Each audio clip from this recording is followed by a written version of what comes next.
20મો અધ્યાય 1 થી 10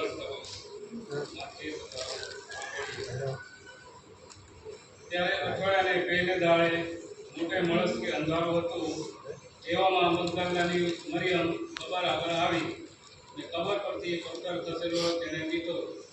ત્યારે તે દોડીને સિમોન પિત્તરની પાસે બીજો શિષ્ય જેના પર ઈસુ પ્રેમ રાખતો હતો તેની પાસે જઈને તેઓને કહે છે કે તેઓએ પ્રભુને કબરમાંથી કાઢી લીધો છે અને તેઓએ તેને ક્યાં મૂક્યો છે તે અમે જાણતા નથી. તેથી પિત્તર તથા પેલો બીજો શિષ્ય કબર તરફ જવા નીકળ્યા. તે બંને સાથે દોડ્યા, પણ પેલો બીજો શિષ્ય પિત્તરને પાછળ મૂકીને કબર આગળ પહેલો પહોંચ્યો. તેણે નીચા વળીને અંદર જોયું તો ચણના લુગડા પડેલા દીઠા, તો પણ તે વાહે ગયો નહીં.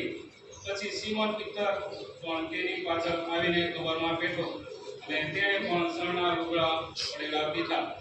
જે રૂમાલ તેના માથા પર બાંધેલો હતો તે ચણના લુગડાની જોડે પડેલો નહોતો, પણ એક ઠેકાણે જુદો વાળીને મૂકેલો હતો. પછી બીજો શિષ્ય કે જે કબર આગળ પહેલો આવ્યો હતો તેણે વાહે જઈને જોયું, વિશ્વાસ કર્યો, કેમ કે તેણે મરી ગયેલામાંથી પાછા ઉઠવું જોઈએ એ શાસ્ત્ર વચન તેઓ ત્યાં સુધી સમજતા ન હતા. ત્યારે શિષ્યો પાછા પોતાને ઘર ગયા. આ પ્રભુનું વચન છે.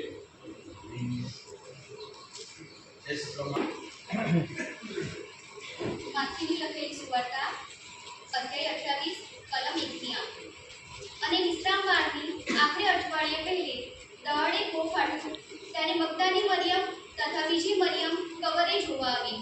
અને જોવો, મોટો ધરતીકંપ થયો, કેમ કે પ્રભુનો દોષ આકાશથી ઉતર્યો છે.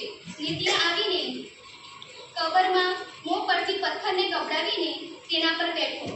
તેનું રૂપ વીજળીના જેવું ને તેનું લુગડું બરફના જેવું ઉજળું હતું.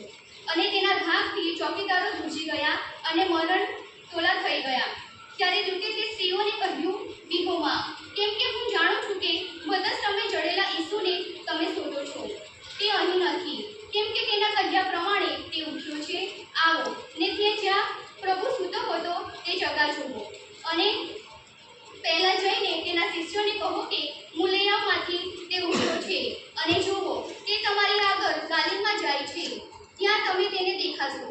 જુઓ, મેં તમને કહ્યું છે.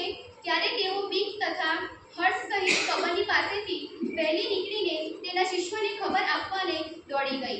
ત્યાં સુધી પવિત્ર વચનનો મહિમા જે જાહેર થાય કે સારું આ સમયે આપણી પ્રણાલિકા પ્રમાણે જે કંઈ સ્ટુડન્ટરી તરીકે